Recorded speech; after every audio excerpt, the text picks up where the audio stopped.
Can you, oh, can you hear me? This is Gary LaGrange. Mr. Sir, LaGrange, yes, we sir. hear you Welcome aboard. fine. This is Renee, sir. I'm about ready to introduce you. So I want to welcome everyone today to our speaker series. And I am thrilled to get introduced to you, Lieutenant Colonel retired Greg LaGrange, Valor Honey. And he has an amazing program that he is working with. And I have ordered some of their honey. It is very, very good. And all Valor honey can be tracked back to the individual beekeeper, which is amazing. And they have a course at Kansas State, K-State, and it's a master beekeeping course. In addition to, they have internships for active duty members and veterans. They're at that same K-State course. And then I'll have him discuss more with us about their Afghan allies that are living in the Manhattan, Kansas area that they have in their training program. And he and I had a very interesting conversation a few weeks back about how I grew up in Kansas, and I went to Pittsburgh State, and he's up there with K-State. So without any further ado, sir, I turn it over to you. Welcome. Thank you. Mr. Sir, I have one question. Do you Sure. always look so nice? Do you always look so nice when you're interrupted and somebody just calls and says, jump on a Zoom, please? He did well. Good. And so would you like me to start? You may, sir. Thank you. Okay, thank you. First of all, let me apologize. I thought this was next Saturday, and I had it on my calendar for Saturday, and I hope to get the presentation to you beforehand. So I hope that it's okay for me just to talk. We will love you to talk. Talk you through, sure. Absolutely. So I'm Gary LaGrange, and my background is that I was born on a farm in Iowa in 1942. So I'm in the last quarter of my life, but I find it one of the most pleasurable quarters of my life. We moved to Minnesota when I was just a small boy, and to a dairy farm and to a logging operation there after my father sold off his portion of the family farm. And so I really grew up in the timberlands and of northern Minnesota. And so after college, I went into the Army. I didn't go through ROTC, but I went through Officers Candidate School and was commissioned just in time to go to the Vietnam War. And so I ended up going to Vietnam and to Laos, 3 different tours there. And while I was there, I was wounded multiple times, and I was in infantry outfits and special operations in Laos. And I discovered that I had brought back some of those ghosts of war with me when I got back. Came through that well. But then after a career in the Army and a consultant in the Pentagon for the Army, and then another not-for-profit where we shipped school books and supplies to children in Afghanistan and Iraq, my daughter, whom is a clinical psychologist specializing in post-traumatic stress, suicide, and brain injuries, asked me if I would help her open a training farm for veterans, specifically those that had those kinds of issues. And I said, of course. I knew all about farming. I grew up on a farm, and and I certainly knew about the rigors of war. I quickly discovered that everything I knew about farm was long obsolete, because my brother and I were the first ones not to farm. So our family came here.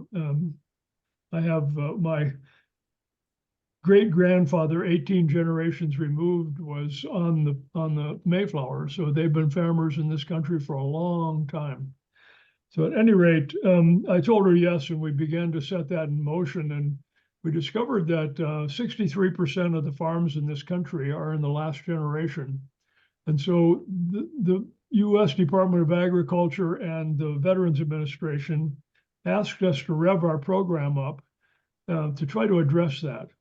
And we meshed with our local senators and representatives and began to put a plan in motion to build a farm in conjunction with a land-grant university that could be modeled on 78 other land-grant universities to try to produce 100 new farmers a year in each, because we need about 1 million new farmers in this country over the next less than a decade now in order to replace those that are going out of the family. And so we set it in motion, and we now have a 320 acre, not very big farm, but 320 acre training farm near here, where we grow different row crops each year. We have just about every type of cattle, livestock that can be farmed in this part of the country. We put up forage and sell it, and we have specialty crops and orchards. And so veterans can go there and train to offset the shortfall in farming. One of the venues we had was beekeeping, and I particularly enjoyed that. So as I backed away from the farm, not fully, we're still linked with it, we became the beekeeping training venue. And we had discovered that for some reason, beekeeping has a particularly significant therapeutic portion to it, or just as you work with bees, there's something very calming about it, which seems to be the opposite of what you might think. But we've trained over 3,000 in the beekeeping program so far. And I personally had 280 now, approaching 300 veterans and active duty members who have had severe suicidal ideation. They were on watch lists. After working with us for about a month or two, they began to improve. And after 3 months or so, most of those thoughts had gone away. And not a single one of those individuals who have come through this course have made an attempt at their own lives or even talk about it anymore. And we try to place them on farms, of course. Some of them run large operations. One of them runs an operation, a bee operation now with 16,000 colonies. An awful lot of them just have 1 or 2 colonies on their farm or in their backyard for therapeutic purposes. But that's just amazing. Unfortunately, there's not much research there. So psychologists and psychiatrists, counselors can't refer them to us, but they can recommend us. So we always have a whole fleet of interns from Fort Riley. Fort Riley, Kansas is contiguous to the city of Manhattan. So I used to command that post. So we have individuals there on active duty can come and serve with us for their last 6 months if they're having any of those issues. And so they do. And we have a pretty good queue of them constantly coming in to train as interns. In addition to that, we have Kansas State University picked up our course, and I instruct there at 4 levels. We have a basic course going now, and then the next course will be advanced, and then a commercial course, and then a master beekeeping course. And the course fills up immediately. They've limited the course to 20. That's about what we can handle. But we've made some changes and allowed an additional 5 to come in, so we have 25 now. And that's a semester long for each level, pretty intense.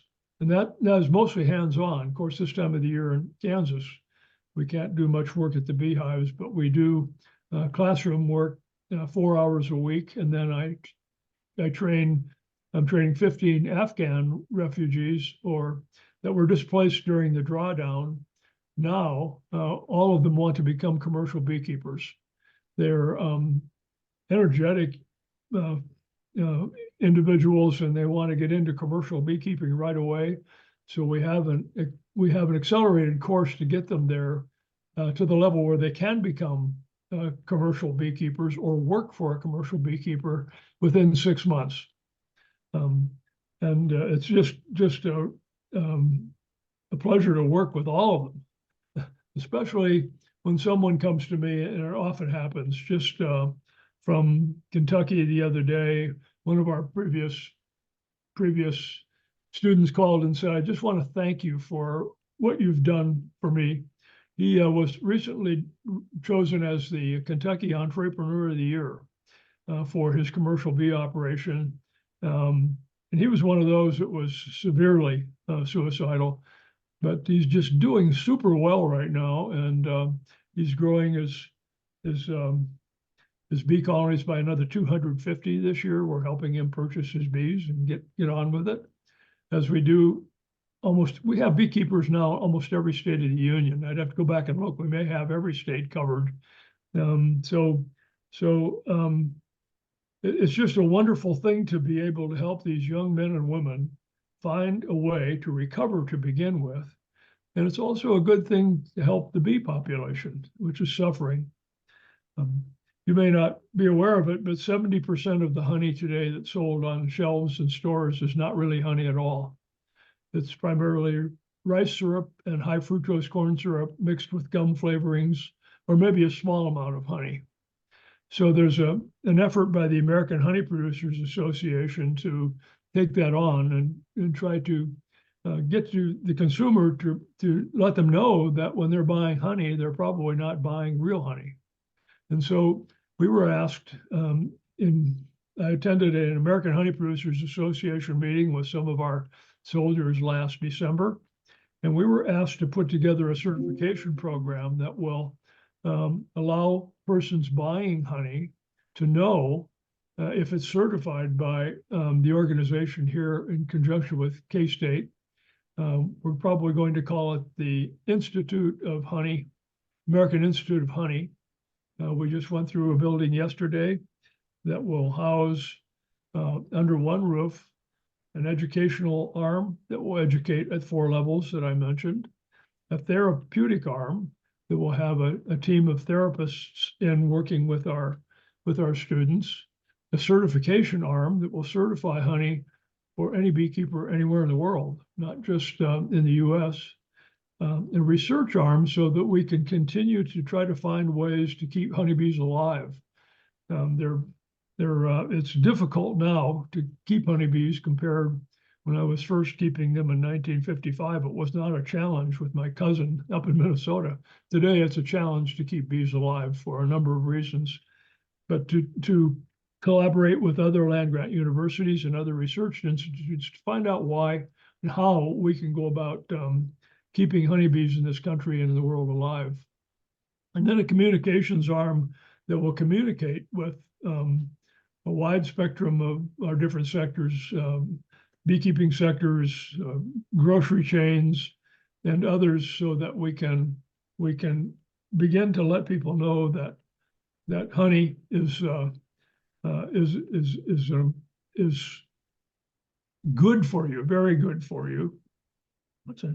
And not to rely on the labels in the store unless they have a certification on them that will tell you that it's really honey. So we're busy in training folks and helping them come through. We're busy in trying to save bees. We're busy in training students, and it's just a wonderful thing for someone my age to do, at least. And I'm still capable of doing it and hope I will be able to for some time. So that in a nutshell is what we're all about. And I would just love to take questions from you, because I probably just skipped across the surface and you may have questions and want to know. We have a website, of course, and you can purchase honey there. You can also purchase bees there. if you're a beekeeper. We use the honey sales to sustain us for a couple of reasons. One, we want to prove to our students that the honey business can be profitable, and we were probably a little naive there to begin with, because we didn't have the capacity to serve the large grocery chains. We do sell our honey to Hy-Vee and to Bashas' in Phoenix on a small scale. They'll buy small pallets from us now and then. They would like to buy much more, but we just don't have the capacity. So we're working on getting that capacity through the American Honey Producers so that we can begin pushing out large quantities that will sustain and help our program to grow. Every day is full. This is actually a 7-day-a-week job. I do take time to go to church every Sunday morning and worship, but the rest of the days are absolutely full. And I do find time every once in a while to spend a little time with my great-grandchildren and grandchildren. But let me just stop there and see if you have any questions, and then as I think of other things that I think you should know, I'll bring them up. And again, I apologize for being behind you. I'm not sure how I got that 17th of February on the calendar, but I was all prepared for that. We have a what's called a bee boot camp next Saturday. We have about 150 veterans and active duty soldiers and students coming to just go through a survey of beekeeping, everything they need to know to start in 8 hours. And so I'd scheduled myself to take a break and go into another classroom then to present to you. So here I am. Yeah. Awesome, sir. Would you please address the issue? There's several of us that are present today that are prior military, and we are veterans. And I was just discussing a little bit before we started that the number of daily suicides were at 21, and now I see it's gone up to 22. Your thoughts? Yes, actually, we track that pretty close. My daughter, particularly, since she specializes in it, she's a member of. Well, she was trained at the Beck Institute in Philadelphia. That's probably the nation's leader in training for suicidal psychologists for suicidal problems. Actually, there's another study that has been done by a more independent group than the VA. Unfortunately, a lot of the suicides aren't counted as suicides. If a veteran happens to drive into a bridge abutment purposefully, that's counted as an accident. I've observed some. It's also, and this is a personal observation. I've been with coroners, and this isn't with our students, but other veterans who have committed suicide. The coroners don't like to fill the paperwork out for suicides because it's a lot more work. And in one case, I was with a young Special Forces soldier who had committed suicide, and he was in his bed, and beside his bed there was a vial of anti-seizure medication that was open. And so his death was just recorded as seizure, grand mal seizure. And so those kinds of things happen. And the estimate based on a study done by ex-military officers and another independent group has it closer to 40 a day. And that's been happening for several decades now, since 1991, when we first the horse soldiers went into Afghanistan. And so the feeling is that it's closer to 40. I think the VA's numbers now have been down as low as 17. I think they're back to 20 now or so. And but they don't. A lot of veterans don't. The VA, from my point of view, is a good organization. It responds, but it's not as good as it could be. So an awful lot of veterans don't become constituents of the VA, or they back away. I know a lot of those that we train refuse to use the VA. So my guess is that it's higher than the 20 or 21 by a significant number based on what we hear and see. And certainly that's what my daughter, she's tried to track the numbers since she began doing this 12 years ago. And it's a huge city's worth of people. And it's just a national travesty as far as I'm concerned. I know military services have reached out to her and to us also and said, how can we stem this? Can you help us?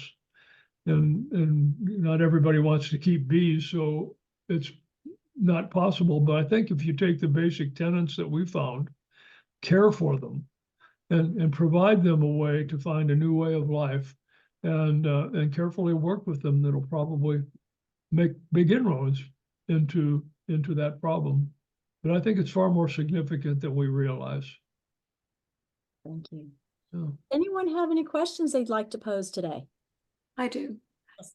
When your students are with the bees, do they wear special garb? Do you require them to wear special? Yeah, for beekeeping, the Veterans Administration and the U.S. Army require us to have them fully protected. So they all have to have suits on. Wow. Yeah, and they have to be fully protected. We're fully insured. We've never had a problem.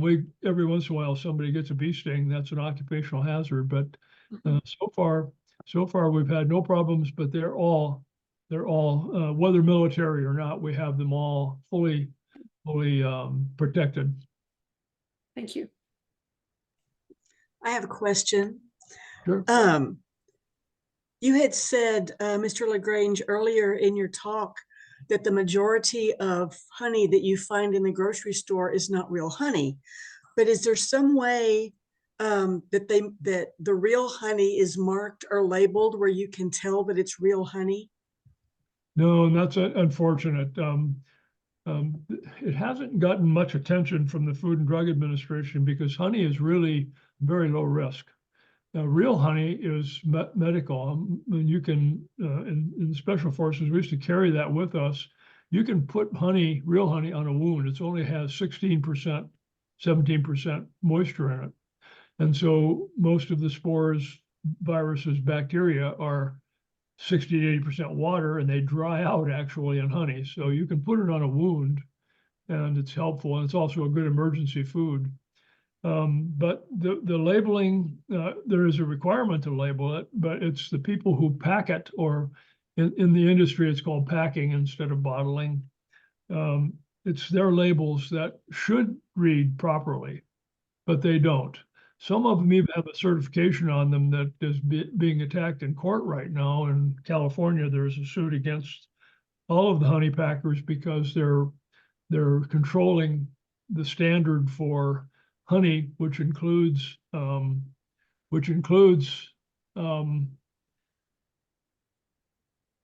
foreign honeys.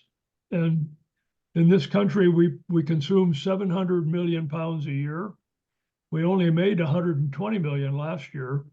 And that's because the honey producers find it difficult to make sufficient profit to stay in business. The honey from China, it's not real honey, is usually transshipped through places like India or elsewhere. And it is usually rice syrup with different flavorings in it. And they've gotten very good at being able to try to replicate honey that will get through our systems to certify it. But we've discovered the systems that will certify it now, and we hope to put those in place here in Manhattan soon, and then ask the honey companies and the grocery chains to make sure they test their honeys through us, through an independent agency, the Kansas State University to begin with, to make sure it's really honey.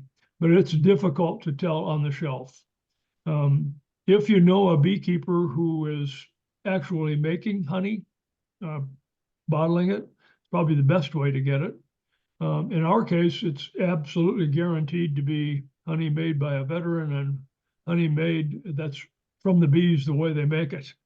And there just aren't very many that do that, though. We have honey tested every so often, and more often than not, the honey we have tested from others just off the shelf is not real honey, and it's clear that it's not. Real honey will granulate in time. If it doesn't granulate, it's not honey. Real honey, not over processed, will have maybe tiny little flakes of honey float or wax floating on the top. And so those will help. If I were choosing honey off of the shelf and I saw a bottle that was beginning to granulate, I would choose that over others because it's easy to just warm up and it goes right back to its natural state. But most consumers just aren't aware of the problem. So it's unfortunate, but it's the way it is. Thank you. Sure. Madam President National, you're muted. Yeah. Thank you, sir. Jan Pickrell said that she wants to know about label and naming convention, knowing other things like ketchup and mayo are strict in their naming and describing the contents. Is that basically what we just covered? Yes. It is, but the FDA requires honey to be on it, and it requires to be graded, and the packing organization has to be on there, and the quantity has to be on there in grams ounces. And the source is supposed to be on there. So if you look at the source, you'll often see India. Maybe you'll see the United States, India, Argentina, and other sources. But there is a certification agency now called True Source. That is the one that's being sued in court because they're setting their own standard and making it permissible to bottle foreign honeys. And that's about the only other. There's one called Genu honey that you see on our bottles. That is the new one we're developing. That uses the latest technology to ensure that it is real honey. And furthermore, in order to have that certification, every bottle has to be traced right back to the beekeeper. So we would be able to tell you what beekeeper and where the honey that you purchase, if you purchased Valor honey, where it came from, exactly where it came from. And that's a requirement of our certification program. All the honey we sell now comes from the soldiers that the work that our soldiers and veterans do. But we will probably reach a point where we can purchase honey. We'll have to purchase some honey from other local producers that only are certified as genuine honey vendors. And so we will never have honey in our program that is not just as the bees make it. Also, many of the large packers heat honey to 165 degrees or so, and it becomes like water. I've been through some of these large plants. They probably wouldn't let me there today, but I've been through the plants, and they press it through ceramic filters and takes out all of the sugar granules and all of the pollen and all of the good enzymes. So you can get honey, domestic honey, that is more of a syrup than it is real honey. And that's unfortunate. So there's several ways to adulterate it. One is to overprocess it, and one is to use false honey. Yeah. Sir, Jude has a question. Are you still on that you can ask it, or do you want me to? What she's asking, does honey ever go bad? Not really. If there's too much water in it, it will ferment.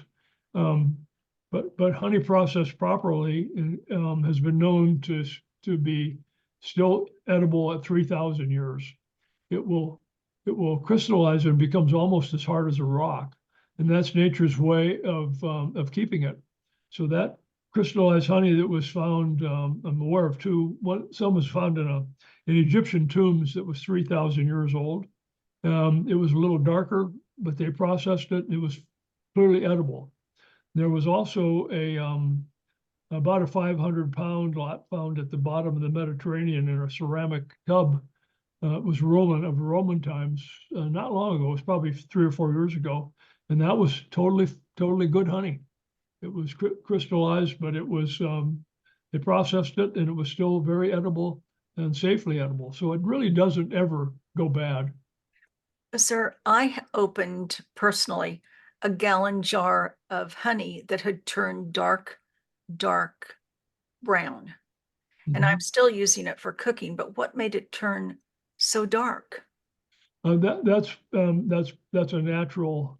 It depends on what they were foraging on. So if it was something like buckwheat, that's naturally dark to begin with, it will turn even darker. Even pure clover honey in about 20 years will begin to darken. So that's just another natural process that occurs, but it's still good.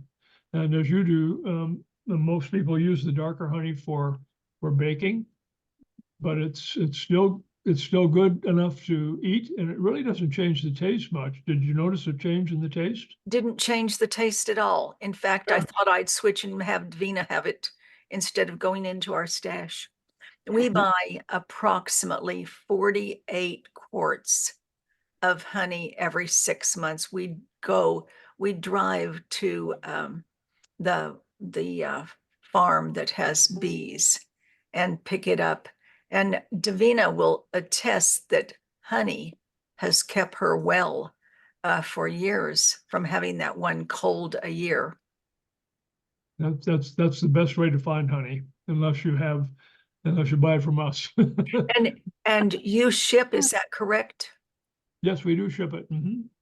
And um, I will tell you also, there's an awful lot of beekeepers that sell honey at farmers markets as their own. Um, and none of them are listening, but many of them buy it from us, but they also buy it from other vendors who buy it from large wholesalers who buy it from sources that are suspect. So even at farmers markets, it's tough to know. If you go right to the farm, you know they're keeping bees and they're processing themselves, then you can be sure. But we have a number of beekeepers or honey salesmen, farmer markets that buy honey from us and resell it. And Well, that's okay, that's but okay, that's fine. that's fine. But if they're buying it from some vendor that comes through with a truck full without it being tested, you just don't know what it is. No. I had a Victoria, you had, question. oh, yes, ma'am. Virginia Rouse, Fairfax County, Virginia.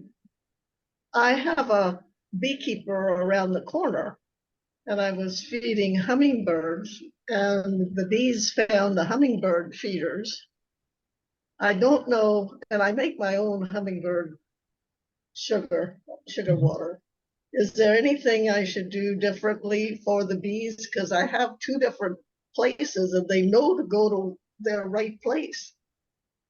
Yeah, you can just feed them in some kind of an open container, but you should have something that floats on top because they're not very good swimmers and they will overindulge and fall into the water, into the sugar water and drown. So if you have a bowl that won't, or something, some container that won't blow away on the wind, and just put a couple of wooden floats on the top, so that, or stones in there so that they can perch on there and take it.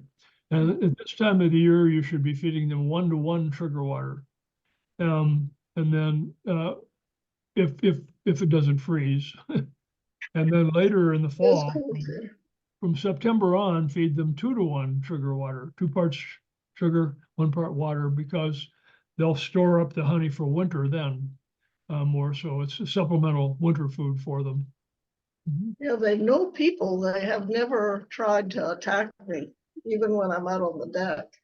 Now, usually they won't bother you, even if they land on you. They're usually landing to get some saltwater sweat. I mean, they're not defensive unless you try to swat one, or if you try to get into their hive, then they'll defend their home.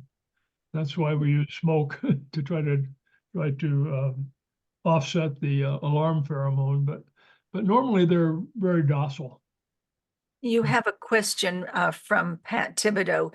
She said, if I buy small bare bottles of your honey in bulk, and if I give those as gifts to all of my Lineage Society friends, is there a link to your site so that they know where it came from and how to obtain it?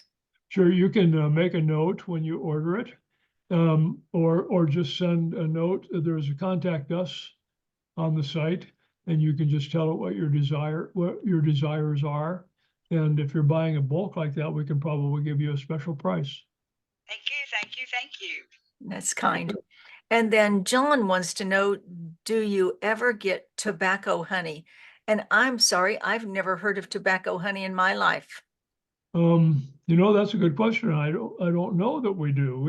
We have the individual that I mentioned in Kentucky also has tobacco. I'll have to ask him about that, but I don't know if tobacco blooms. I've not been around it before, but I assume if it blooms and it creates nectar, that it may make honey. I'll have to ask him, but I'm sorry, I just don't know.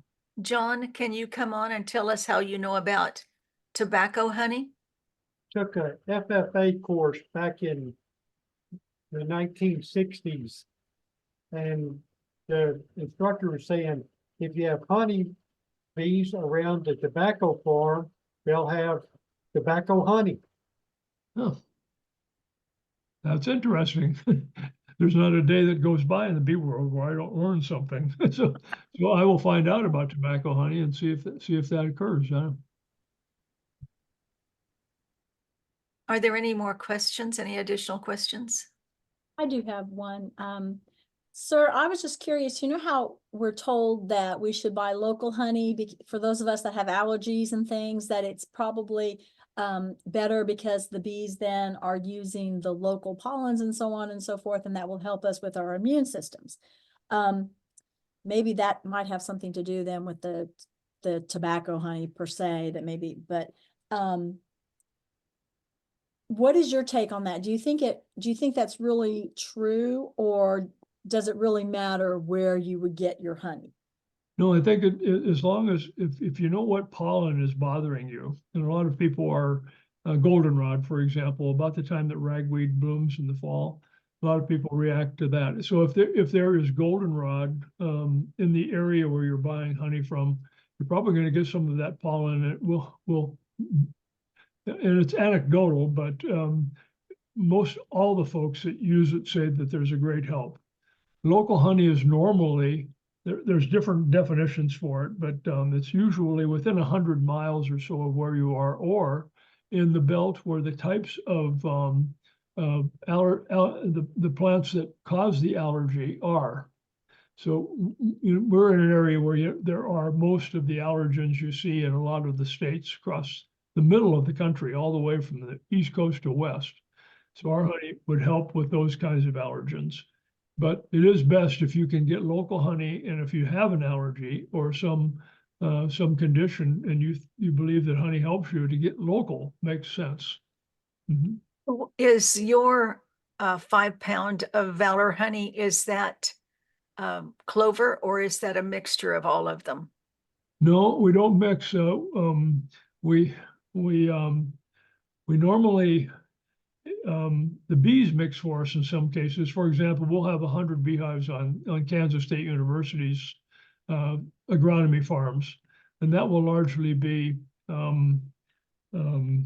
soybean and some canola, some other crops that grow here. So there's a mixture there, but we always bottle only from that area, and then we have other farms that have purple vetch, and that produces a lot of honey. And then we always bottle just purple vetch from that farm so we try to keep it varietal by the farm we harvest it from. But we don't mix different locations and different types unless the bees do in an area. Fascinating. How long does a bee live? That's a good question. In the summer months, the bees only live about 5 weeks. Starting in March, the bees that are born begin to forage, and they work themselves to death over about 5 weeks. And that happens all summer long. However, the bees that are born in late September and October become heater bees. They take on fats only, and they can live up to 5 months. Their job is to heat the bees and it depends on where you are in beekeeping also, but their primary job is to keep it warm inside of the colony all winter so that the queen can survive. And so they live up to 5 months. So it's kind of a miracle that they've evolved or adapted that way, but it's one of the characteristics that's most interesting about them. Mm-hmm. Queen bee can live up to 5 years. And the drones, poor drones, only live 1 year. The worker bees kick them out of the hive in September here, and won't let them back in, and so they die off. And they begin to produce drones again in March here. Yeah, so. So they're preventing a hostile takeover, huh? Yeah. Some people say that we can learn a lot from bees, but I hope that's one trait that we don't learn.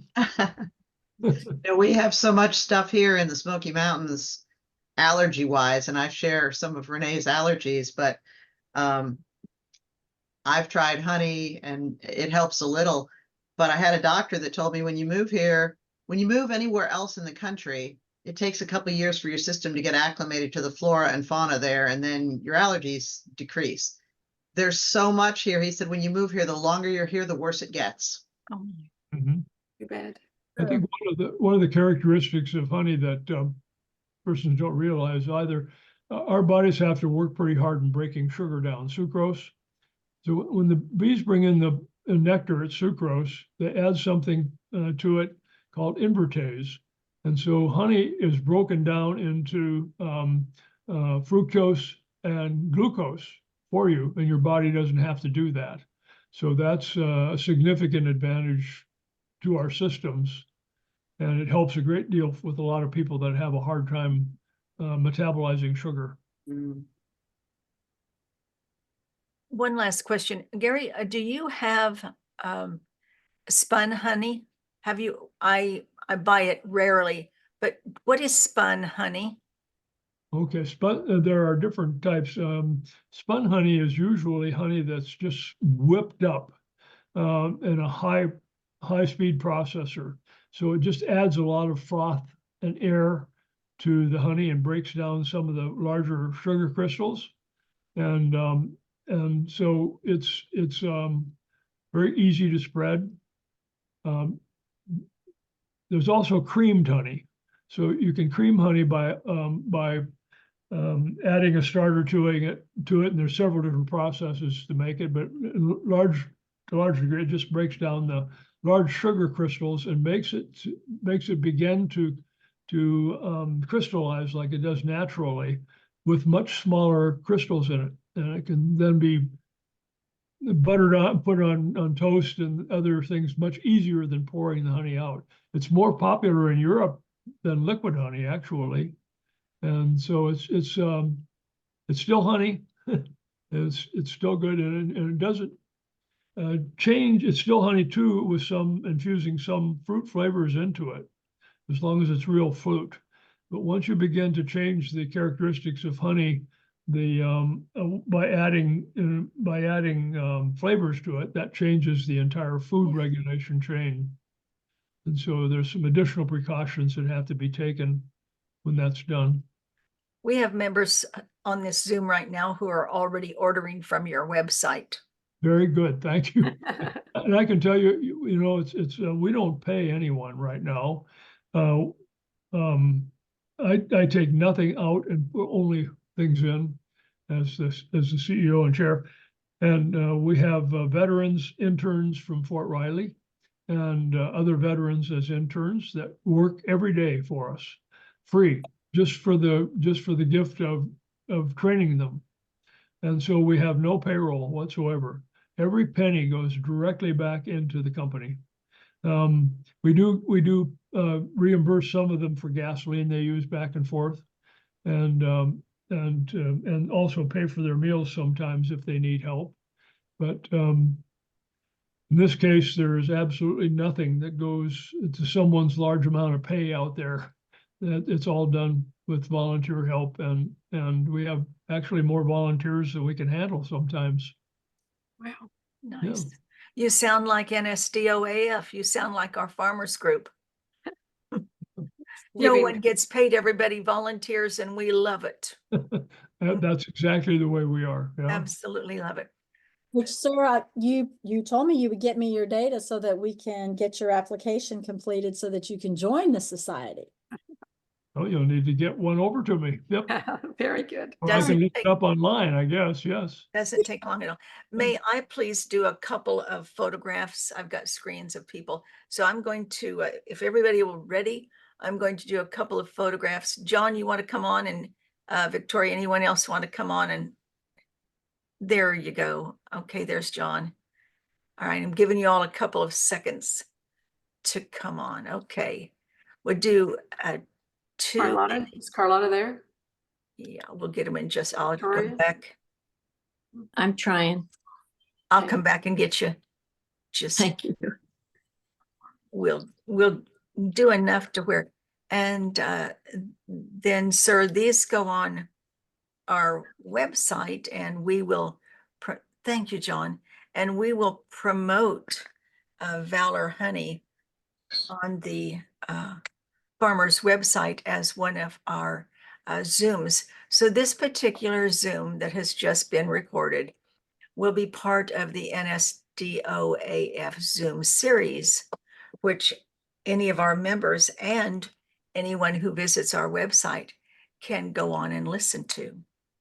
Very good. I can't thank you enough for giving me the opportunity. And again, I apologize for the No mix-up today, apologies but, necessary. No um, apologies necessary. We thank- lovingly remember Fort Riley and Riley, Kansas. Yes, you mentioned that once before. Yeah, my Yes. daughter lives in Riley, Kansas. We were just there for dinner last evening, so I'm certain it is a lot different than when we were there in the 40s, 50s, 60s, and 70s, sure. Yeah. when it was one main street with one little side street.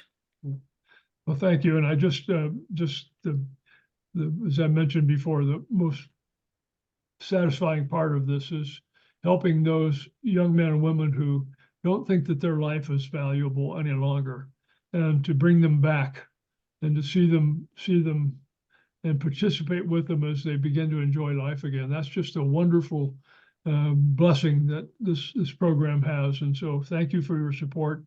And I will do what I can to support you also. Thank Is it you. okay for me to mention Thank you? you. Thank you. Absolutely. Every time, everywhere. May I read one other comment that was just made, and then I'll give it back to Renee. It says, we read Dr. Roger Williams' book. We read Dr. Roger Williams' book many years ago on being the thing that fed the queen bee. She lived about 3 to 4 times longer. And are you on, Nancy J, that you can tell about this? Okay, she goes on and says, the queen bee lives 3 to 4 times longer and grows larger than others. He also said that it keeps your hair dark after testing it in mice for years. Any thoughts on that?